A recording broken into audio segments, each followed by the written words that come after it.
আজকের আধুনিক প্রযুক্তি বান্ধব সমাজেও জীবন বাজি রেখে গভীর সাগরে মাছ ধরতে যেতে হয় রাঙামালি উপকূলের জেলেদের। তারা জানান, দুর্যোগের সময় সাগরের মধ্যে আবহাওয়ার সতর্কবার্তা পৌঁছানোর কোনো উপায় নেই। বেশিরভাগ ট্রলারে থাকে না জীবন বাঁচানোর সরঞ্জাম। তাই এক একটি দুর্যোগ আসে আর তাদের স্বজনহারা পরিবারের তালিকা লম্বা হয়। অথচ বিশেষজ্ঞরা বলছেন, জেলেদের ট্রলার সাগরে যাওয়ার সময় কড়াকড়ি কিছু নিয়ম থাকলে জেলের জীবন অনেকটা নিরাপদ হতো। আরও জানাচ্ছেন কামরুল হাসান। 2023 সালের 17 নভেম্বর ঘূর্ণিঝড় মিদিলির রাতে 3টি ট্রলার সহ হারিয়ে যায় রাঙাবালির 25 জন জেলে। তাদের বাড়ির মানুষ আজও স্বজন ফেরার অপেক্ষায় আছে। সেদিন নিখোঁজ 3 ট্রলারের একটি ট্রলারে ছিলেন জলিল সর্দার আর তার ছেলে হামিম। দুজনের কেউই ফেরেননি। স্বামী ও সন্তানের অপেক্ষায় পথ চেয়ে আছেন লাকি বেগম।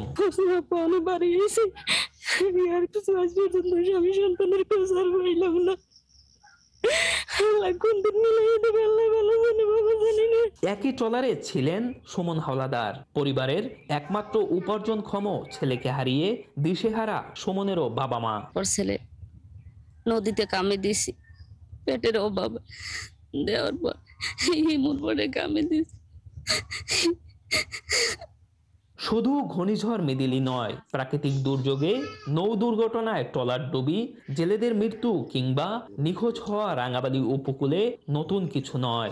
রাত 9টার দিকে মার ধারে বনে একেলে হিমু খালি ফোন দেয় আনা কারণ বাবার আবার যাওয়ার একটু ইচ্ছে না, বন্যার খবর শুনছে।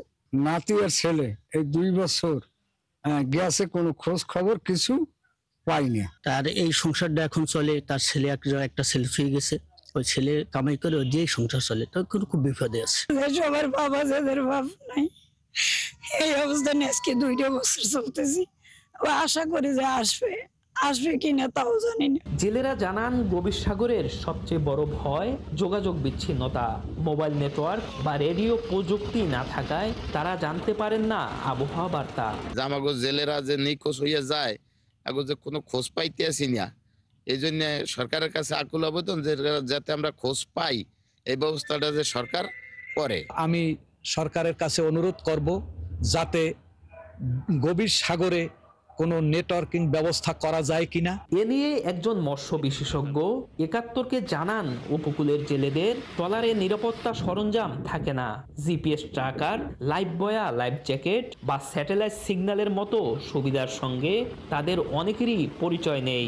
অথচ আজকের দিনে প্রত্যেকটি ট্রলারে এসব সুবিধা থাকা বাধ্যতামূলক হওয়া দরকার। সরকার এই জায়গায় কিন্তু রেডিও সিস্টেম বা তাকে সংকেতটা পৌঁছানোর যে ব্যবস্থাটা, এই ব্যবস্থাপনাটা কিন্তু দেওয়াটা জরুরি। তো এটা যদি করতে পারে তাহলে জেলেরা কিন্তু ভালোভাবে আসলে এই পেশার সাথে থাকবে। প্রশাসন বলছে, সাগরে যাওয়া ট্রলারগুলোতে নিরাপত্তা সরঞ্জাম নিশ্চিত করার লক্ষ্যে প্রশাসন কাজ করছে। উপজেলা মৎস্য বিভাগের সাথে আমরা কথা বলে আমাদের যে সকল ট্রলার মালিক আছেন তাদের সাথে আমরা বসে তারা যাতে নিরাপত্তা সংক্রান্ত বিভিন্ন ব্যবস্থা, যেমন বয়া, বিভিন্ন ধরনের লাইফ জ্যাকেট তাদের জাহাজে রাখেন, ট্রলারে রাখেন, এতে করে আমাদের যারা জেলে আছেন ওনারা যাতে গভীর সমুদ্রে গিয়ে ভালোভাবে নিরাপদে মাছ ধরতে পারেন। মিদিলির মতো প্রায় প্রতিটি দুর্যোগে ট্রলার ডুবি ও জেলে নিখোঁজের ঘটনা ঘটে রাঙাবালি উপকূলে। নিখোঁজ মানুষের তালিকা দীর্ঘ হয়, স্বজন হারানোর হাহাকার বাড়ে, কিন্তু তাদের জীবনে ন্যূনতম নিরাপত্তা আসে না। কামরুল হাসান, 71, রাঙাবালি, পটুয়াখালী। দর্শক, নিয়ে আরো খবর জানাতে আমাদের সাথে যুক্ত হচ্ছেন রাঙামালি থেকে সহকর্মী কামরুল হাসান। কামরুল হাসান, প্রযুক্তির এই সময় যখন রাঙামালির মতো জায়গায় জেলেরা এই সতর্কবার্তাগুলো পান না ঘূর্ণিঝড়ের বিষয়, এ নিয়ে আসলে প্রশাসন কি বলছে এবং এই ধরনের প্রযুক্তি নিয়ে আসার ক্ষেত্রে কোনো ধরনের পদক্ষেপ দেখছেন কিনা? জি ফয়সাল, পেটের তাগিদে এবং জীবিকার প্রয়োজনে গভীর সাগরে মাছ ধরতে যান উপকূলের হাজারো জেলে, কিন্তু সাগরে গিয়ে শান্ত সাগর কখনো কখনো অশান্ত হয়ে ওঠে এবং বিশেষ করে বৈরী আবহাওয়ার সময় সাগর উত্তাল হলে সেখানে কিন্তু টিকে থাকা দায় হয়ে যায় এবং যেসব জেলে জীবনের বাজি রেখে সাগরে অবস্থান অবস্থান করে তাদের ক্ষেত্রেই ঘটে নৌ দুর্ঘটনা।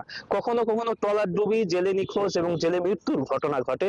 তেমনই একটি ঘটনা ঘটেছিল 2023 সালের 17ই নভেম্বর। এই দিন রাঙ্গামাটির 3টি ট্রলারে 25 জন জেলে নিখোঁজ হয়। তাদের খবর এখন পর্যন্ত তাদের সন্ধান মেলেনি। 2 বছরও তাদের পরিবারের স্বজনরা জানতে পারেননি যে তাদের প্রিয়জন বেঁচে আছেন কিংবা মারা গেছেন, অথবা অন্য কোনো দেশের জেলে আছে কিনা তেমনটি কিন্তু তারা জানতে পারেননি। ওইসব পরিবার দিশেহারা এবং অসহায় অবস্থায় রয়েছে। 25 জেলের পরিবার এখন পর্যন্ত তাদের প্রিয়জনের খবর না পেয়ে হতাশা এবং উৎকণ্ঠার মধ্যে রয়েছেন এবং তাদের ভাগ্যে কি ঘটেছে এমনটাও তারা কিন্তু জানতে পারেননি। এবং এইভাবেই আসলে রাঙ্গামাটি উপকূলীয় এলাকার জেলেরা কিন্তু জীবন বাজি রেখে গভীর সাগরে মাছ ধরতে যায়। সেক্ষেত্রে অনেকেরই নিরাপত্তা সরঞ্জাম থাকে না এবং আপনি জানেন যে গভীর সাগরে নেটওয়ার্ক থাকে না, মোবাইল নেটওয়ার্ক নেই এবং স্যাটেলাইট সিগন্যাল নেই, যার কারণে কিন্তু পরিবারের সঙ্গে যোগাযোগের তাদের আর কোনো মাধ্যম থাকে না এবং বৈরী আবহাওয়া যখন সৃষ্টি হয় তখন কিন্তু আবহাওয়ার যে সতর্কবার্তা সেটিও কিন্তু তাদের কাছে সঠিক সময় পৌঁছায় না, যার কারণে কিন্তু এই ধরনের দুর্ঘটনা এবং এই ধরনের ঘটনা ঘটে থাকে।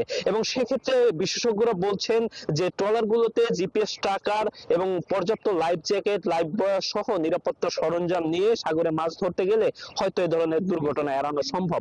প্রশাসনের পক্ষ থেকে বলা হয়েছে যে প্রশাসন বলছে যে নিরাপত্তা নিশ্চিত করার লক্ষ্যে কিন্তু তারা কাজ করছে। তারা বলছে যে ট্রলার মালিকদের তারা বারবার তাগিদা দিচ্ছেন যে এই উপকূলীয় এলাকার ট্রলারগুলোতে পর্যাপ্ত পরিমাণ লাইফ জ্যাকেট, লাইফ বয় নিয়ে গভীর সাগরে বিচরণ করার জন্য। এবং সেই সঙ্গে বিশেষজ্ঞরা আরো বলছেন এই সকল ট্রলারগুলো যাতে নিখোঁজ হওয়ার ক্ষেত্রে যাতে খুব সহজে উদ্ধারকারীরা খুঁজে পান, এজন্য জিপিএস ট্র্যাকার বসানো দরকার, এমনটি কিন্তু তাগিদ দিয়েছেন বিশেষজ্ঞরা। কামরুল হাসান, আপনি খবর রাখতে থাকুন। আমরা আশা করবো এই ধরনের আমাদের যারা জেলেরা রয়েছেন তারা যাতে সময় মতো সতর্ক বার্তাগুলো পান এবং সেই প্রযুক্তি নিয়ে যাতে খুব দ্রুতই কাজ করা হয়। ধন্যবাদ সময়টুকু দেওয়ার জন্য। দর্শক, আমাদের সহকর্মী কামরুল হাসান আমাদের সাথে যুক্ত ছিলেন রাঙ্গামাটি থেকে, জানাচ্ছিলেন সেখানে জেলেদের প্রযুক্তি বান্ধব করার ব্যাপারে যেসব পদক্ষেপ নেওয়া হচ্ছে যাতে তাদের নিরাপত্তা বাড়ে সেই বিষয়ে আমরা আরো বিস্তারিত জানছিলাম।